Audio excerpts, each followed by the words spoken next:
नमस्कार दोस्तों। स्वागत है आपका अपनी क्लास के अंदर जिसका नाम है गुरुजी एजुकेशन हब। मैं रोहित शर्मा आपके समक्ष एक बार फिर एक नई वीडियो लेके आया हूँ जिसमें हम चर्चा करने वाले हैं क्लास 12 माध्यमिक शिक्षा बोर्ड राजस्थान अजमेर विषय ज्योग्राफी के बारे में। हम जो वीडियो बना रहे हैं लेसन नंबर 2 की बना रहे हैं, जिसके हमने भाग फर्स्ट, भाग सेकंड, भाग थर्ड हम पढ़ चुके हैं। अब भाग फोर्थ की बारी है। जो फर्स्ट था उसमें हमने एस्किमो जनजाति के बारे में चर्चा की। भाग 2 में हमने बुशमैन जनजाति के बारे में चर्चा की। भाग 3 में हमने भाग 3 में हमने भील जनजाति के बारे में चर्चा की। तो उसी श्रृंखला में आज हम चर्चा करने वाले हैं गौंड जनजाति के बारे में। तो गौंड जनजाति विश्व का सबसे बड़ा एक समूह होती है जो भारत में भी निवास करती है। गौंड शब्द की उत्पत्ति खौंडा से, जिसका अर्थ है पहाड़ी। गौंड अपने आप को कोयटूर का कोल भी कहते हैं। 16वीं से मध्य 18वीं सदी तक मध्य भारत में गौंडों में से शासित 4 साम्राज्य गौड़ मांडला, देवगढ़ जो मध्य प्रदेश में है, चांदा जो महाराष्ट्र में है, खेड़ला जो एमपी में है, मध्य प्रदेश में पनपे थे उस समय। अब जो इनका निवास क्षेत्र है, अभी कहाँ ये निवास करते हैं उसकी हम चर्चा करें। तो गौंड जनजाति जो है मध्य प्रदेश, छत्तीसगढ़, झारखंड, तेलंगाना, महाराष्ट्र, उड़ीसा व आसाम में इनका निवास स्थान है। जैसा कि मैं पिछली वीडियो में आपको बता चुका हूँ, हम जो भी चर्चा करेंगे उसके साथ साथ हम उस चर्चा को और भी मजबूत करने के लिए हम उसकी एक पिक्चर देखेंगे, इमेज देखेंगे। तो गौंड जनजाति जिन राज्यों में निवास करती है हम उसकी एक इमेज देख लेते हैं। तो आप देख रहे हैं कि भारत का एक नक्शा है जिसमें जो जनजाति आपकी गौंड की निवास करती है। मध्य प्रदेश का भाग,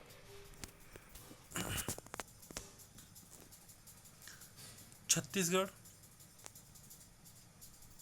झारखंड और भी बहुत सारे कई राज्य मैंने आपको बताए थे, उन सभी में महाराष्ट्र, उड़ीसा, आसाम, ठीक है, आदि यहाँ पर ये गौंड जनजाति निवास करती है। तो मैंने आपको भारत के मैप पर भी दिखा दिया कि कहाँ पर निवास करती है। अब प्राकृतिक रूप से हम जान लेते हैं कि कहाँ और भी निवास ये करती है। तो प्राकृतिक रूप से ये सतपुड़ा की पहाड़ियाँ जो पूर्वी गुजरात, महाराष्ट्र, मध्य प्रदेश में सबसे ज़्यादा हिस्सा है सतपुड़ा की पहाड़ियों का, और छत्तीसगढ़ तक ये फैली है, वहाँ पर ये निवास करते हैं। मैकाल श्रेणी की पहाड़ियाँ जो छत्तीसगढ़ में है, बस्तर का पठार जो छत्तीसगढ़ में है, सोन, देवगढ़ उच्च भूमि जो छत्तीसगढ़ में है, तथा गड़जत की पहाड़ियाँ जो झारखंड, छत्तीसगढ़, ओडिशा में निवास करती हैं।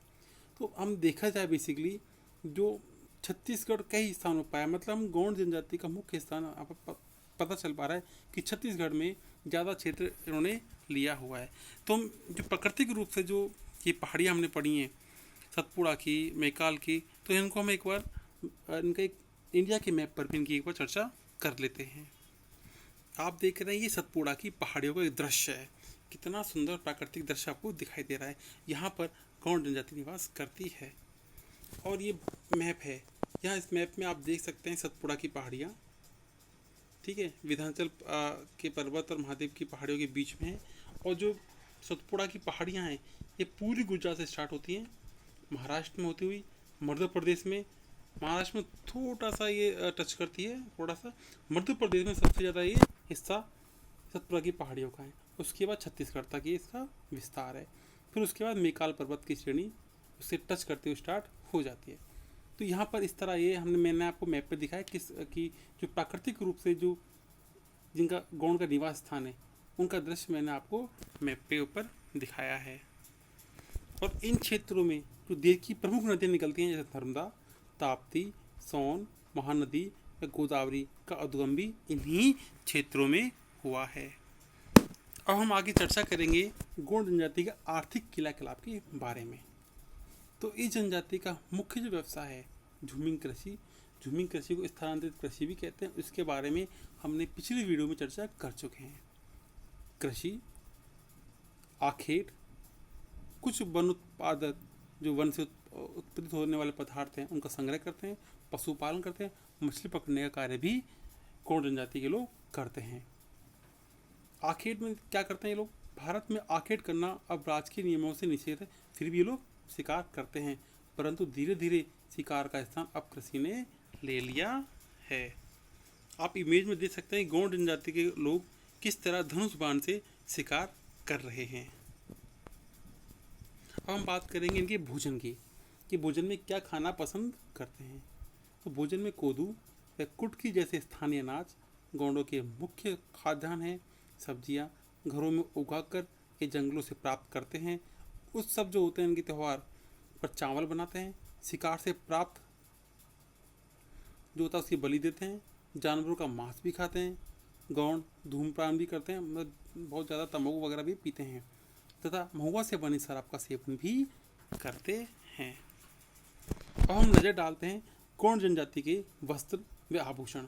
देखो क्लास 12 के अंदर ये चैप्टर बहुत बड़ा है, मैंने इसको टुकड़ों में आपको डिवाइड करके जो इम्पोर्टेंट जो टॉपिक्स हैं वो पिक किए हैं, और उनसे इम्पोर्टेंट जो न्यूज़ है इसकी जिसको हम पढ़कर अच्छे मार्क्स ला सकते हैं वो मैंने तैयार आपके लिए किए हैं।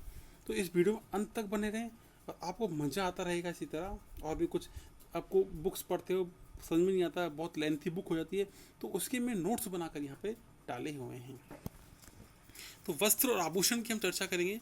तो गौड़ प्राय सूती वस्त्र पहनते हैं, पुरुष धोती तथा स्त्रियां साड़ी व चोली पहनती हैं। एक बार दृश्य देख लेते हैं अपन उनका। ये आप देखेंगे गौड़ जनजाति के युवाओं का, एक युवा पुरुष ने किस तरह की, बच्चे ने किस तरह की ड्रेस पहनी है और एक बच्ची ने किस तरह की ड्रेस पहनी हुई है। अब युवा से आगे, बच्चों से आगे चलते हैं, एक परिपक्व फैमिली जो होती है उनकी आप ड्रेस देख सकते हैं। तो जो मैन है उसने जो ड्रेस पहनी हुई है उस पर आप नज़र डाल सकते हैं। वैसे सूती वस्त्र पहनते हैं, पुरुष धोती है तथा स्त्रियां जो हैं साड़ी व चोली पहनती हैं।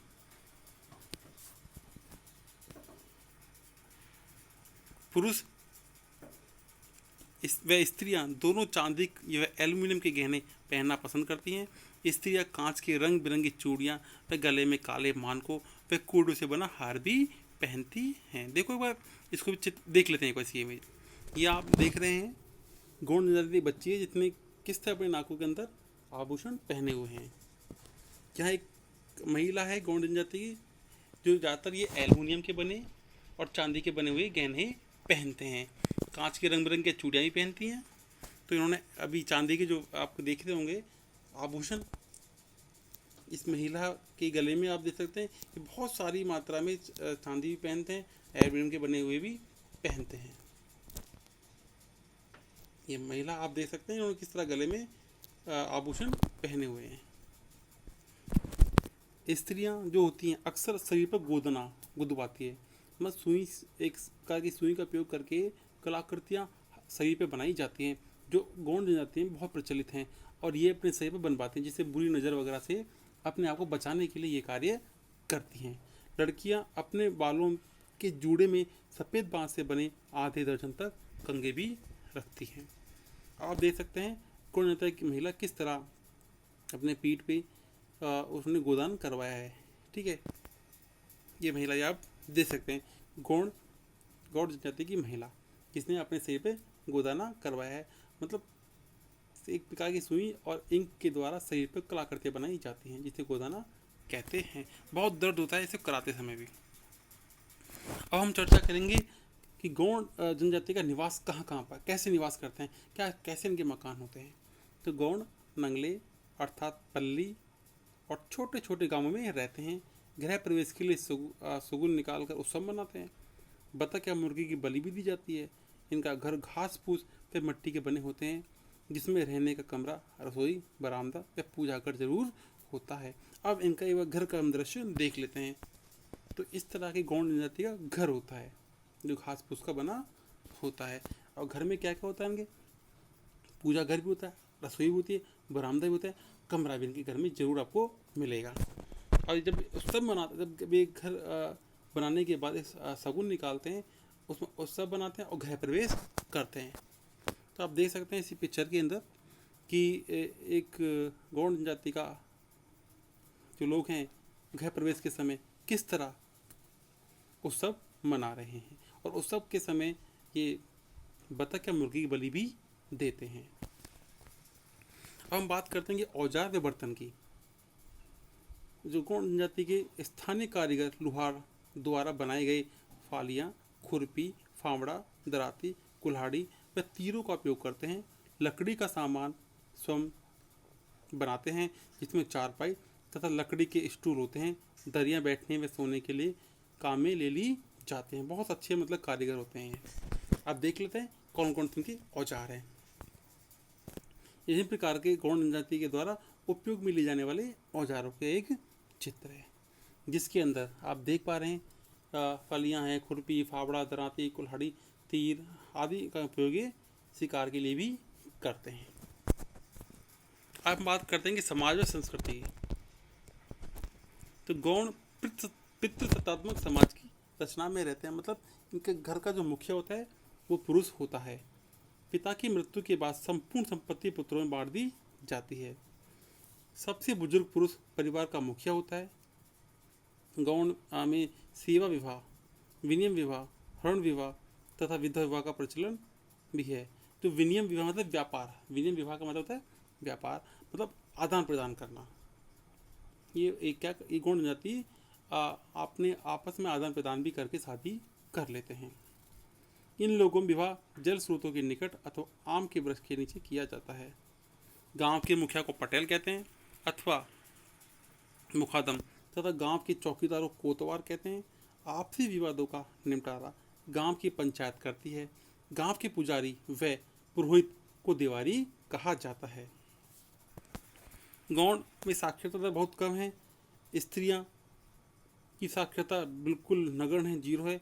गौड़ की बोली द्रविड़ियन भाषा परिवार से संबंधित है, जिसका संबंध तमिल व कन्नड़ से है।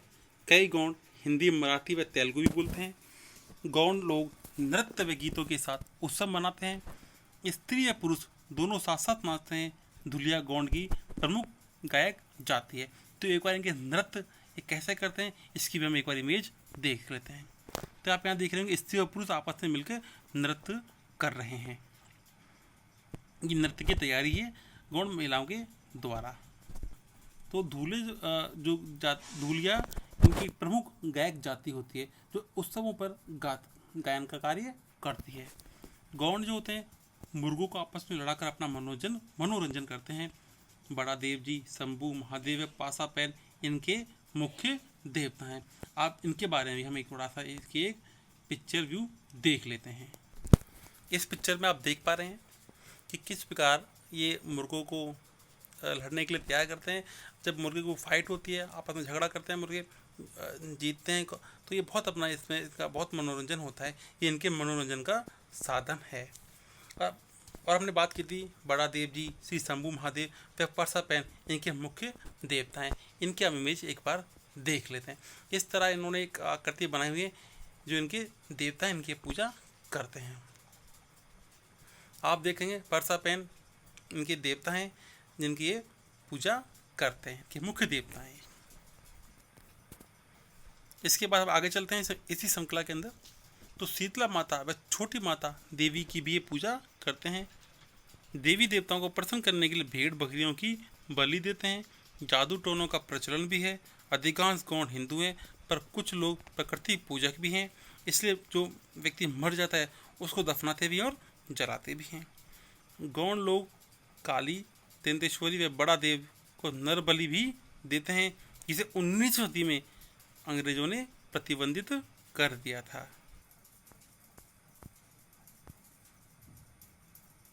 हम बात करते हैं कि आधुनिक संस्कृति की संपन्न, क्योंकि जो जनजातियाँ अब धीरे धीरे अपना विकास भी करती हैं, तो आधुनिक संस्कृति से जुड़ने के बाद इनका किस तरह से विकास हुआ उस पर हम चर्चा करते हैं। तो आधुनिक विकास के कारण कुछ गौड़ श्रमिक बन गए हैं। खदानों व विनियमनी जो व्यापार वाले उद्योग हैं उनमें श्रमिकों के रूप में कार्य करने लगे हैं। इनकी बस्तियों में अस्पतालों, विद्यालयों, बाजारों, बैंक व पंचायतों की स्थापना हुई है। सरकार ने दासता की प्रतीक कवाड़ी प्रथा, मतलब कवाड़ी प्रथा थी, ये क्या करते थे, उधार लेते तो उनके पुत्र उनकी दास्ता करते, तो उनके पुत्र उनकी दास्ता चलती रहती थी। मतलब जो पिता ने जो कार्य किया वही बेटा करता था। किसी भी जमींदार की या किसी की भी दास्ता स्वीकार करके उन्हीं के लगातार पूरी इनकी जो भी पीढ़ी थी कार्य करती रहती थी, उसे हम कहते हैं दास्ता प्रथा या कबाड़ी प्रथा को पूर्ण रूप से प्रतिबंधित कर दिया था सरकार ने। गौड़ जनजाति अनुसूचित जनजाति में शामिल होने के कारण इन्हें सरकार से कई सुविधाओं का लाभ भी प्राप्त हो रहा है। हमने देखा गौड़ जनजाति के बारे में, हमने पढ़ाई की गौड़ जनजाति के बारे में। आपको अच्छा लगा तो प्लीज़ लाइक करें, सब्सक्राइब करें। मेरा प्रयास है आपको अच्छे से समझाना, अच्छे से बताना, कोशिश रहती है। नोट्स बनाता हूँ, इम्पोर्टेंट चीज़ों को लिख के रखता हूँ, हर उस पॉइंट के साथ एक इमेज तैयार करता हूँ। बहुत मेहनत मैं इस वीडियो को बनाने के लिए करता हूँ। होने को तो 15-20 मिनट की वीडियो होती है, परंतु इसको तैयार करने के लिए 2 से 3 घंटे लग जाते हैं। एक एक चीज़ को ढूंढने में, इकट्ठा करने में, लगाने में, नोट्स बनाने में टाइम लग जाता है। तो मेरा प्रयास रहता है कि मैं आपको अच्छे से अच्छी नॉलेज दे पाऊँ, जिससे आप बुक्स में बहुत सारा मैटर होता है जिसको कई स्टूडेंट पढ़ नहीं पाते। ये वीडियो ऐसी है, आप इसको बुक्स को पढ़ने से पहले एक बार इसको वीडियो को देखें, जिससे आपको बुक्स पढ़ोगे तो वो और अच्छी समझ में आएगी। और जब आपके एग्जाम्स होते हैं तो उससे पहले आप देख सकते हैं, जिससे आपका एक रिवीजन हो जाता है और आपके अच्छे मार्क्स आ सकते हैं। क्योंकि मैंने वीडियो के अंदर हर चीज़ को, छोटी छोटी चीज़ को एक अच्छे तरीके से पेश करने की कोशिश की है और पिक्चर और डायग्राम के माध्यम से इसको प्रदर्शित किया, जिससे आपके दिमाग में स्थायी रूप से ये निवास करे और आप इसको कभी ना भूलें और अच्छे अंक लेके आएँ। ये मेरी एक उम्मीद होती है कि जो इस वीडियो को देखे वो अच्छे अंक लाए और आगे बढ़े। और ये वीडियो 12th क्लास के लिए तो है ही, परंतु बहुत सारे कंपटीशन एग्जाम के लिए भी बहुत ही इंपॉर्टेंट है, क्योंकि वहाँ इंपॉर्टेंट क्वेश्चन पढ़ने होते हैं और इसमें मैं इंपॉर्टेंट जो शब्दावली होती है उनका उपयोग में करता हूँ, और वही शब्दावली इन कंपटीशन एग्जाम्स में आती है। तो ये वीडियो उनके लिए भी हेल्पफुल है। तो देखें, पढ़ें, समझें। कोई आपको लगता है इम्प्रूवमेंट सर को करना चाहिए वीडियो बनाते समय, उसके लिए मुझे सजेशन दें। आपको अच्छा लगता है कमेंट्स करें, बताएं, मुझे आपकी प्रतिक्रिया का इंतज़ार रहेगा। आज के लिए इतना ही। जय हिंद, जय भारत।